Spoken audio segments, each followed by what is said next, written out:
Magandang araw mga kaibigan. Bigyan natin ng reaksyon, opinion itong post ni Attorney Rowena Guanzon. Sabi niya, nangangamoy St. Peter bago ma-impeach si Inday kaya pala madali. Ano ba ito? Hindi ko masyadong magets. Ano ba yung nangangamoy na St. Peter? Ito ba yung St. Peter Life Plan? Ito ba yung punerarya? Tapos, ikinonek sa impeachment ni BP Sara.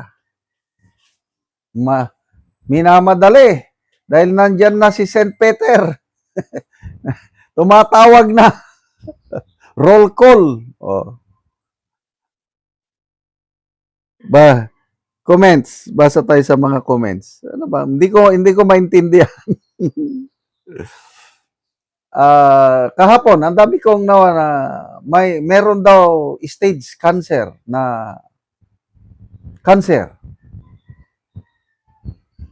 Sino? Ang may stage 4 na cancer. Kaya sabi nila, matutuwa daw si Cara David. Wish granted na naman. Hindi ko maintindihan sino ba yung nagkaroon ng stage 4 cancer. Pinoy in Holland, unta karon na dayon kuhaon ba? Daryl Dinson, baka next month Duterte na presidente natin. J. Villanueva, kapag ikaw na ang nag-headline Attorney Guanzon, sure ball, true. May puting ahas na rin ba si Attorney Guanzon? Ang dami nang nagpo-post nito. Hindi ko lang alam kung sino, hindi ko magets.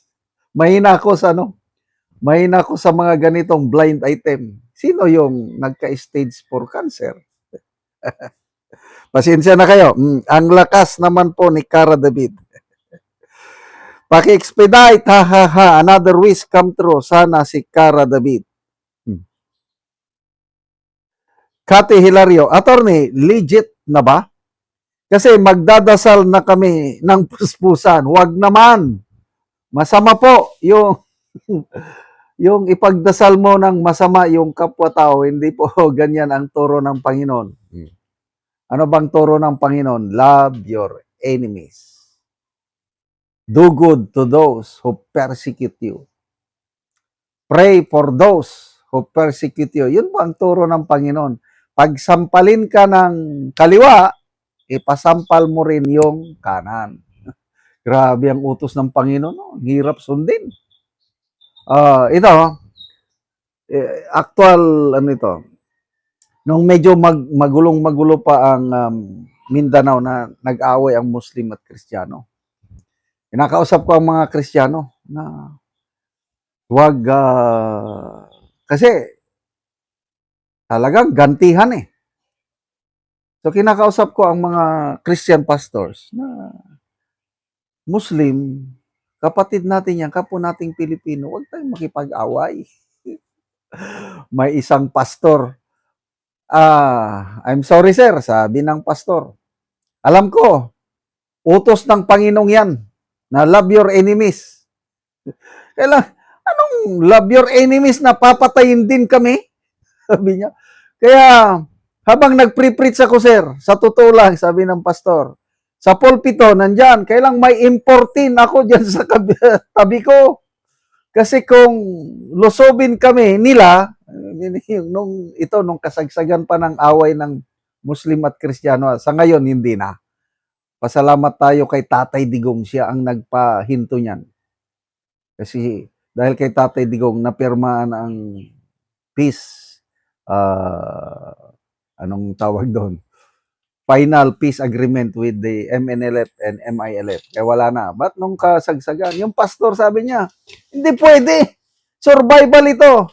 Nag-pre-preach ako, sir. Sabi niya, dyan yung pulpito.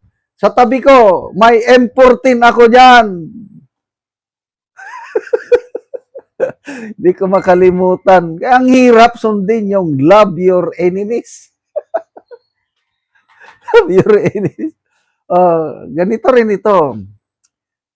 Kung sino man yang tinatawag ni Saint Peter, ako, pinagdarasal ko pa rin. Really, talaga. Kasi it's a command. Pray for those, yung governing authorities. Pinagdarasal ko. Kaya lang, ang kasama sa dasal ko na sana makonvict sila sa korupsyon. Kasi, sabi ko, Panginoon, Pilipinas is the only Christian country in Asia. Huwag mong pabayaan mapaya ang pangalan mo. Dahil, example, si Martin Romualdez, nagbibigay siya ng mensahe tungkol sa Semana Santa. Paparating na ang liwanag, magpakatatag tayo sa ating pananampalataya, maniwala sa pangako ng muling pagkabuhay. Parang preacher. Wala nung nangyari, grabing korupsyon. 3 years na binalahuran nila ang ating budget. Paano yan? Kaya pinagdarasal ko na mga government leaders natin, please expose their corrupt deeds at itigil nyo po. Sige pa, expose nyo lahat para ano. So yan, pinagdarasal ko talaga. Government leaders natin, from the President, of course, Vice President, pinagdarasal ko si Tatay Digong, malampasan niya yung pagsubok niya, makabalik siya ng buhay.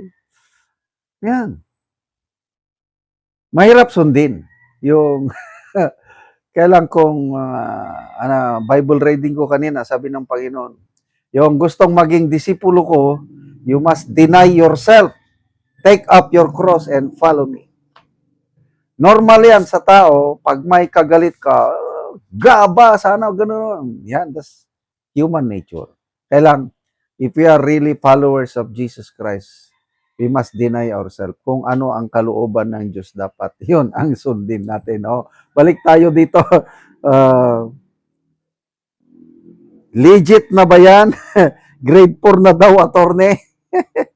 Sagot ko na lang yung pabutong pakyan. Confirm na ba talaga masama ako mabitin? Ang dami nang naghihintay. Sino ba yung confirm na stage 4 cancer tinatawag na ni St. Peter? Salamat mga kaibigan sa inyong pagsubaybay sa ating channel. Nakakatulong kayo ng malaki sa tribong Talandig ng Bukidnon dahil ang sweldo natin sa channel na ito is pantulong po sa tribo. Namimigay tayo ng libreng yero at pako para makapagpatayo sila ng mas maayos na tirahan. Panoorin nyo ang video na ito. Muna ni ang amakan nga itabang sa magbalay o yero lansang pako rinsin. Yan ang kanay siripsan, kanaan nila ko niyan. Oo.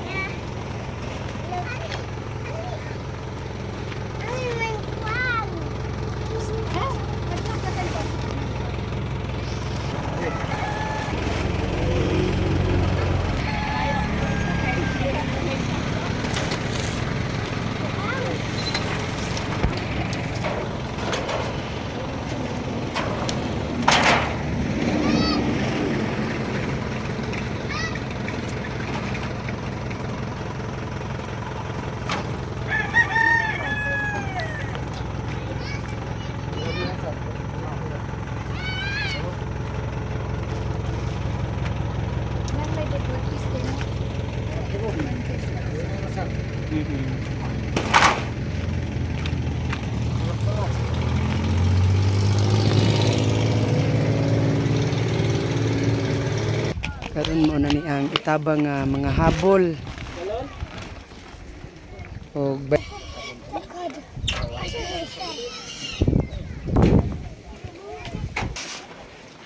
Sino man eh? Sila si Shargan. Umuwi. Pila nga yan niya.